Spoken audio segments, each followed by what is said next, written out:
Hi, hello, and welcome to another session on data communications and networks. In today's session, we'll see some of the characteristics of the wireless links and networks. So let's get started. So this is the outline of this session. We'll see some of the differences between wired link and wireless link. We'll see the signal to noise ratio, bit error rate, the hidden terminal problem, and fading in wireless links and networks. So these are some of the differences between wireless links and networks. So we'll start by considering a simple wired network like a home network with an wired Ethernet switch. If this wired Ethernet switch is replaced with a wireless 802.11 network, a wireless network interface will replace the wired Ethernet interface, and an access point will replace the Ethernet switch. But actually no changes will be required at the network layer or above. So these are the differences between wired link and wireless link. The first one is decrease in the signal strength. So whenever an electromagnetic signal passes from the sender to the receiver, it attenuates as the signal travels through any medium. Even in free space also, the signal amplitude reduces. And as the distance between the sender and the receiver increases, the signal strength is also reduced. So the second difference is the interference from other sources. So the sources which are transmitting in the same frequency band, they interfere with each other. If you take an example, a 2.4 gigahertz wireless phone and 802.11b wireless LAN, both of them operate in the same frequency band. So both of them will perform particularly well if they are transmitting in the same frequency band. So along with this, in addition to the interference from the transmitting sources, electromagnetic noise from a nearby motor or a microwave oven can also cause an interference. The next point is the multipath propagation. So this multipath propagation occurs when part of the electromagnetic waves, they reflect from the objects and the ground. So when they reflect from the objects or from the ground, they take different paths, and these paths will be of different lengths between the sender and the receiver. So this results in blurring of the received signal at the receiver. Along with this, the objects which are present between the sender and the receiver and the objects that are moving also cause multipath propagation to change over the time. So these are some of the differences between wired link and the wireless link. Next we'll see the signal to noise ratio and the bit error rate. So from the differences between the wireless and the wired links, we can also observe that the bit errors will be common in the wireless links than in the wired links.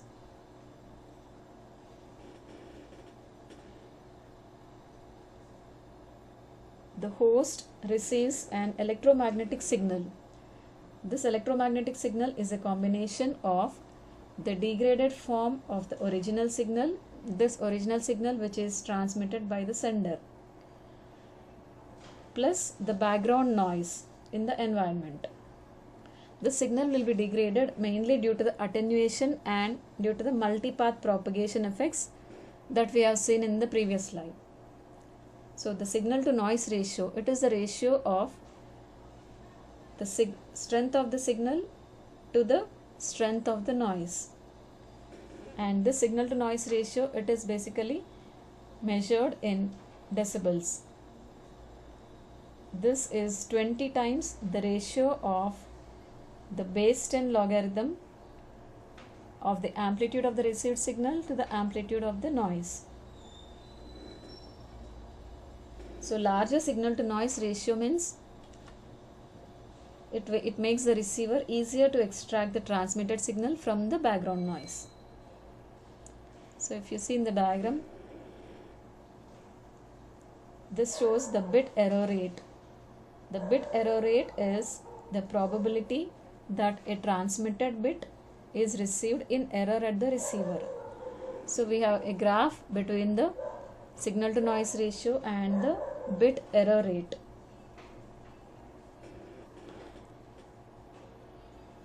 So we can see three types of modulation techniques here. One is the BPSK, which is the binary phase shift keying. Then we have the quadrature amplitude modulation 16 and quadrature amplitude modulation 256. For any given modulation scheme, as the signal to noise ratio increases, the bit error rate decreases. Since a sender can increase the signal to noise ratio by increasing the transmitting power, and the probability that the error is occurred can also be reduced by increasing the transmission power.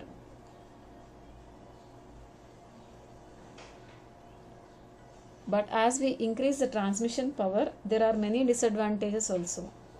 So there should be more energy expended by the sender, and the sender's transmissions are also more likely to interfere with the transmissions of another sender. So for any given signal to noise ratio, a modulation technique with a higher bit transmission rate will have a higher bit error rate. So if you see in this diagram, the BPSK modulation with a transmission rate of 1 Mbps has a bit error rate of less than 10 raised to minus 7. But if you see the QAM16 modulation, this has a transmission rate of 4 Mbps. In this case, the bit error rate is 10 raised to minus 1. This is much high compared to the BPSK. But with a signal to noise ratio of 20 decibels, the QAM16 modulation has a transmission rate of 4 Mbps and a bit error rate of 10 raised to minus 7. Whereas the BPSK modulation has a transmission rate of 1 Mbps and a bit error rate that is very low. If we can tolerate a bit error rate of 10 raised to minus 7, the higher transmission rate which is offered by QAM16 will make it the most preferred modulation technique in this situation. So the signal to noise ratio and the bit error rate may change as a result of mobility or due to changes in the environment. So adaptive modulation and the coding are used in cellular data systems. It is also used in 802.11 Wi-Fi and 3G cellular networks. Hence, selection of a modulation technique that provides the highest transmission rate and the lowest bit error rate are the most desirable. Then we'll see the hidden terminal problem by obstacle and the fading. So higher and a time varying bit error rate is not only the difference between a wired and a wireless link. So in case of wireless broadcast links, all nodes receive the transmissions from all other nodes. If you take the case of wireless links, as in this figure, suppose this station A is transmitting to station B and station C is also transmitting to station B. So in this hidden terminal problem, you can see some physical obstructions are present in between A and B. So the mountain is present here. This prevents A and C from hearing each other's transmission. Also, the transmission from A and transmission from B are interfering at the destination, which is at B. So if you see the other case, which results in undetectable collisions at the receiver, this results from fading of the signal. So the signal fades as it propagates through the wireless medium. So in this figure you can see the case where A and C are placed such that their signals are not strong enough to detect each other's transmissions, but their signals are strong enough to interfere with each other at station B. So this is known as fading of the signal strength. So this hidden terminal problem and fading make multiple access in a wireless network more complex than in a wired network. So these are some of the differences between wired network and wireless networks, and the problems which we can see in wireless networks. That is the hidden terminal problems, the fadings, signal to noise ratio, and the bit error rate. So that's all in this session. Thank you.